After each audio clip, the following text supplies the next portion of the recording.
Welcome. റഹ്മാനാണ്. ഈ video anti retro viral മരുന്നുകളെ കുറിച്ചിട്ടാണ്. HIV-ക്കെതിരെ, എയ്ഡ്സിനെതിരെ ഉപയോഗിക്കുന്ന മരുന്നുകളെ കുറിച്ചിട്ടാണ് നമ്മൾ പറയുന്നത്. അങ്ങനെ നമ്മുടെ WBC എന്ന് വരയ്ക്കാം. WBCയുടെ അകത്ത് ഇപ്പോൾ വൈറസ് കയറിയിരിക്കുകയാണ്. ആൻഡ് വൈറസ് അൺകോട്ട് ചെയ്തു. ഇതാണ് അതിന്റെ സിംഗിൾ സ്റ്റാൻഡേർഡ് RNA. ആൻഡ് ഇതിനകത്തൊരു 3 പ്രോട്ടീൻ കൂടിയുണ്ട് എന്നും കൂടി ഒന്ന് മനസ്സിലാക്കി വെക്കുക. ഇനി പറയാൻ പോകുന്ന എല്ലാ മരുന്നുകളെല്ലാം ഈ പ്രോട്ടീനുമായിട്ട് ബന്ധപ്പെട്ടിട്ടുള്ളതാണ്. ആൻഡ് അകത്ത് കിടന്ന വൈറസിന് വംശവർദ്ധന റെപ്ലിക്കേഷൻ നടത്താനായിട്ട് single standard RNA, so RNA പുറത്തെത്തിയെന്ന് വിചാരിക്കുക. ഇതിൽ നിന്ന് DNA ഉണ്ടാക്കണം, ദെൻ വീണ്ടും ഫൈനൽ RNA ഉണ്ടാക്കിയെടുക്കുക. സോ ഈ പ്രോട്ടീനുകളൊക്കെ അവിടെയാണ് നമുക്ക് ആവശ്യമായിട്ടുള്ളത്. അതിലിടപെടുന്ന മരുന്നുകളെയാണ് ഇനി നമ്മൾ പറയാൻ പോകുന്നത്. സോ ഈ സിംഗിൾ സ്റ്റാൻഡേർഡ് RNAയിൽ നിന്ന് പ്രോട്ടീൻ ഉണ്ടാക്കിയെടുക്കുന്നതിന് വൈറസ് നമ്മുടെ റൈബോസോം ഇതാണെങ്കിൽ അത് ഉപയോഗിച്ചിട്ടായിരിക്കും അത് ഉണ്ടാക്കിയെടുക്കുക. അവിടെ തടയുന്ന മരുന്നൊന്നും നമ്മുടെ കയ്യിലില്ല. പക്ഷേ ഈ സിംഗിൾ സ്റ്റാൻഡേർഡ് RNAയിൽ നിന്ന് റെപ്ലിക്കേറ്റ് ചെയ്യാൻ ഒരു DNA ഉണ്ടാക്കിയെടുക്കണം, അല്ലെ? RNAയിൽ നിന്ന് DNA ഉണ്ടാക്കുന്നത് സാധാരണ രീതിയിൽ അങ്ങനെയല്ല. DNAയിൽ നിന്ന് ഒരു RNA മെസ്സഞ്ചർ RNA ആണ് നമ്മൾ ഉണ്ടാക്കിയെടുക്കുക. RNAയിൽ നിന്ന് DNA ഉണ്ടാക്കാനായിട്ടുള്ള പരിപാടി നമ്മൾക്കില്ല. സോ ഇത് വൈറസിന്റെ കൂടെ വരുന്ന ഒരു എൻസൈമാണ് അത് ചെയ്യുക.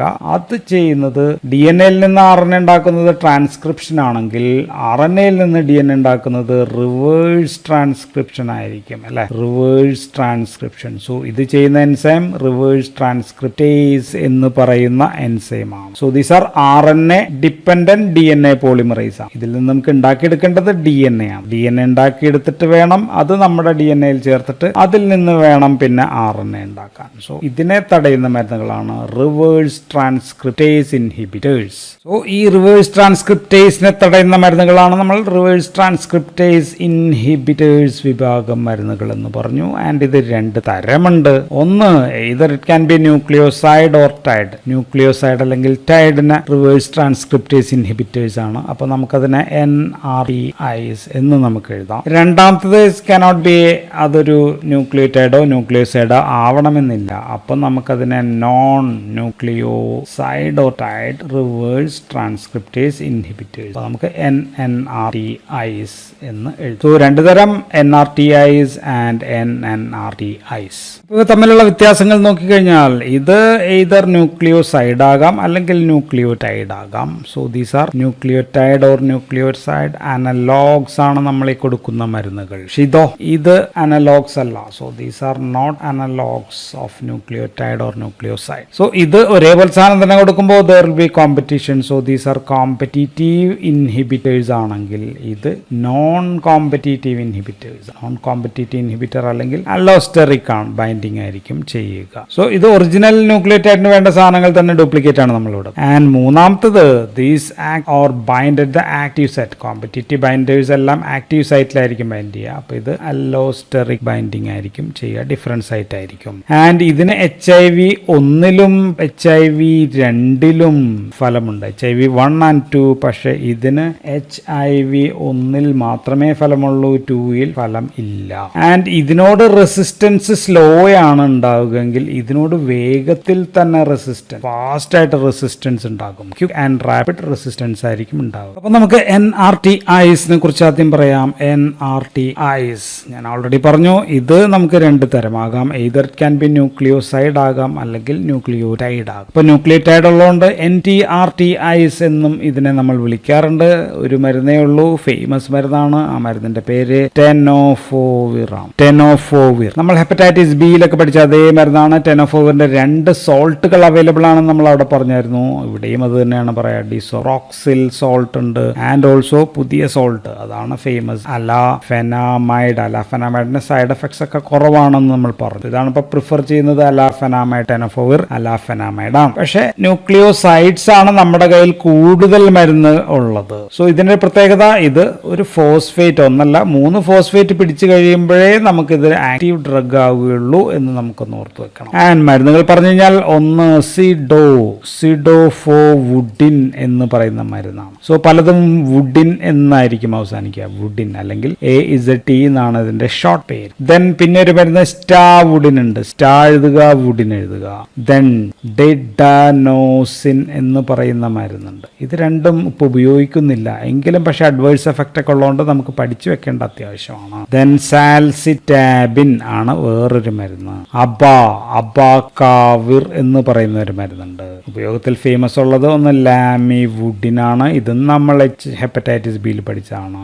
ദെൻ എംട്രിസിറ്റാബിൻ എന്ന് പറയുന്ന അപ്പോൾ ഇതിൽ ഫേമസ് ആയിട്ടുള്ളത് ലാമിവുഡിൻ, സിഡോവുഡിനൊക്കെയാണ്. ഇത് രണ്ടും ഇപ്പോൾ ഉപയോഗത്തിൽ ഇല്ല എന്ന് നമ്മൾ പറഞ്ഞു. ടെനോഫോവർ ആണ് ഏറ്റവും വൈഡായിട്ട് ഉപയോഗിക്കപ്പെടുന്ന മരുന്ന്. ആൻഡ് ഈ ഗ്രൂപ്പ് മരുന്നുകളുടെ പ്രധാനപ്പെട്ട ദോഷഫലങ്ങൾ പറഞ്ഞാൽ ഈ മരുന്നുകൾ it can cause bone marrow depression ഉണ്ടാക്കാം, മൈലോ സപ്രഷൻ ഉണ്ടാക്കാം, അപ്പോൾ അതുമൂലം അനീമിയ ഉണ്ടാക്കാം, ദെൻ ന്യൂട്രോപീനിയ ഉണ്ടാക്കാം. ആരാണ് ഇത് ഏറ്റവും കൂടുതൽ ഉണ്ടാക്കുന്നത് വെച്ച് കഴിഞ്ഞാൽ അത് സിഡോവുഡിനാണ് ഇതിന് ഏറ്റവും കൂടുതൽ ഉണ്ടാക്കുന്ന മരുന്ന്. അതാണ് ഒന്നാമത്തെ ടോക്സിറ്റി. രണ്ടാമത്തെ ടോക്സിറ്റി ഈസ് പെരിഫറൽ ന്യൂറോപ്പതിയാണ്. പെരിഫറൽ ന്യൂറോപ്പതി ഏറ്റവും കൂടുതൽ ഉണ്ടാക്കുന്നത് സ്റ്റാവുഡിനാണ്. അതുകൊണ്ട് ഇപ്പോൾ സ്റ്റാവുഡിൻ ഉപയോഗത്തിലില്ല.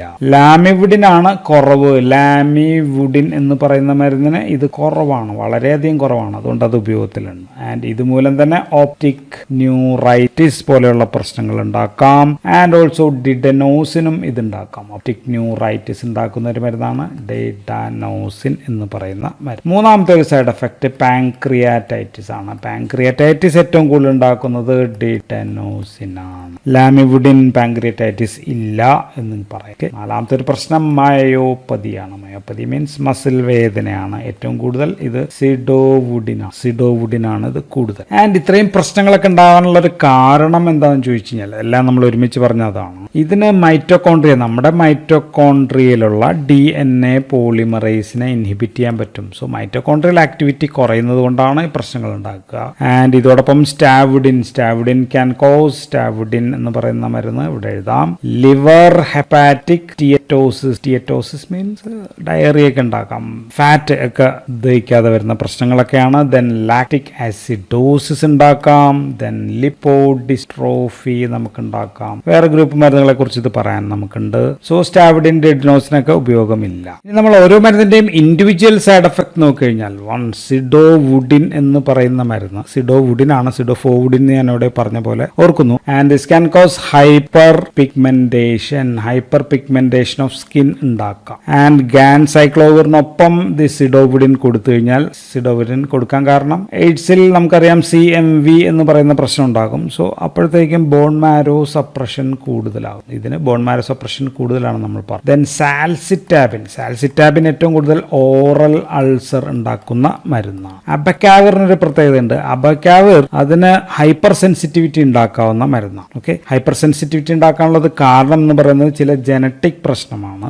ആൻഡ് ചില ആളുകളിൽ HLA-B5701 ആൻഡ് ഇതില്ലായിരിക്കും. സോ ഇതിന്റെ ടെസ്റ്റിംഗ് നടത്തിയിട്ട് വേണം അവർക്ക് കൊടുക്കാനായിട്ട്. ഇല്ലെങ്കിൽ അബക്കാവിർ മൂലമുള്ള വെരി സീരിയസ് ആയിട്ടുള്ള ഫാറ്റൽ ഹൈപ്പർ സെൻസിറ്റിവിറ്റി ഉണ്ടാക്കാനുള്ള ചാൻസ് ഉണ്ട്. ടെനോഫോവിർ നമ്മുടെ പ്രധാനപ്പെട്ട മരുന്നിന്റെ അഡ്വേഴ്സ് എഫക്ട് ഓൾറെഡി നമ്മൾ പറഞ്ഞതാണ്, ഹെപ്പറ്റൈറ്റിസ് ബിയിൽ പറഞ്ഞതാണ്. അലാഫിനൈഡ് ആണ് അഡ്വേഴ്സ് എഫക്ട് ഒക്കെ കുറയ്ക്കാൻ നമ്മൾ കൊടുക്കുന്നത്. എങ്കിലും ദിസ് ക്യാൻ കോസ് റീനൽ പ്രശ്നങ്ങളാണ് ഉണ്ടാക്കുക. നെഫ്രോടോക്സിറ്റി ഉണ്ടാക്കാം. ദെൻ ഫാങ്കോണി സിൻഡ്രോം ഉണ്ടാക്കാം. റീനൽ ട്യൂബുലാർ അസിഡോസിസ് ടൈപ്പ് 1 ആണ് ഉണ്ടാക്കുന്നതെന്നൊക്കെ നമ്മൾ പറഞ്ഞു. ആൻഡ് ഇതിന്റെ വേറെ പ്രശ്നം PCT, പ്രോക്സിമൽ കൺവല്യൂട്ടീവ് ട്യൂബിൽ നിന്ന് ഫോസ്ഫേറ്റിന്റെ റീഅബ്സോർഷൻ കുറയ്ക്കുന്നു. അപ്പോൾ ബ്ലഡിൽ ഹൈപ്പോഫോസ്ഫറ്റീമിയ ഉണ്ടാകും. ഹൈപ്പോഫോസ്ഫറ്റീമിയ ഉണ്ടാകുമ്പോഴത്തേക്കും ഓസ്റ്റിയോപോറോസിസ് എന്ന് പറയുന്ന പ്രശ്നം ഉണ്ടാക്കാം. So decreased bone mineral density ആണ് ടെനോഫോവിറിന്റെ ഒരു പ്രശ്നം. റീനൽ ഫെയിലിയർ ഉണ്ടെങ്കിൽ അപ്പോൾ ടെനോഫോവിർ നമുക്ക് ഒഴിവാക്കാം. അപ്പോൾ നമുക്ക് കൊടുക്കാവുന്ന അവിടെ സിഡോവുഡിൻ നമുക്ക് കൊടുക്കാം, ഓർ വി ക്യാൻ ഗിവ് അബക്കാവിർ നമുക്ക് കൊടുക്കാം. ഇനി അബക്കാവിറിന്റെ ഒരു പ്രശ്നം HIV 1 മാത്രമേ ഫലമുള്ളൂ. ബാക്കി എല്ലാത്തിനും HIV 2 ഫലമുണ്ട്, പക്ഷെ ഇതിന് 1 മാത്രമേ ഫലമുള്ളൂ. സോ അപ്പോൾ ഉപയോഗം HIV ഇൻ അഡൽട്സ് ആൻഡ് ചിൽഡ്രനിൽ നമുക്ക് കൊടുക്കാം. പോസ്റ്റ് എക്സ്പോഷർ, അപ്പോൾ HIV നമുക്ക് കൊടുക്കാം. പോസ്റ്റ് എക്സ്പോഷർ പ്രൊഫൈലാക്സ് എന്ന് വെച്ചാൽ സിറിഞ്ചൊക്കെ അറിയാതെ കൊണ്ടിട്ടൊക്കെ ഉണ്ടെങ്കിലാണ്, അല്ലെങ്കിൽ HIV ഉള്ള ആളുമായിട്ട് നമ്മൾ ബന്ധപ്പെടും അറിയാതെ, HIV ഉണ്ടെന്ന് അറിയാതെ, അല്ലെങ്കിൽ അമ്മയിൽ നിന്ന് കുട്ടിയിലേക്ക്. അപ്പോൾ അമ്മയിൽ നിന്ന് കുട്ടിയിലേക്ക് നമ്മൾ കൊടുക്കുക. പ്രീ എക്സ്പോഷർ പ്രൊഫൈലാക്സിന് വേണ്ടി സിഡോവുഡിൻ ആണ് ചില സ്ഥലങ്ങളിൽ കൊടുക്കുക. ഇന്ത്യയിൽ ഇത് കൊടുക്കുന്നത് നെവിറാപ്പിൻ എന്ന് പറയുന്ന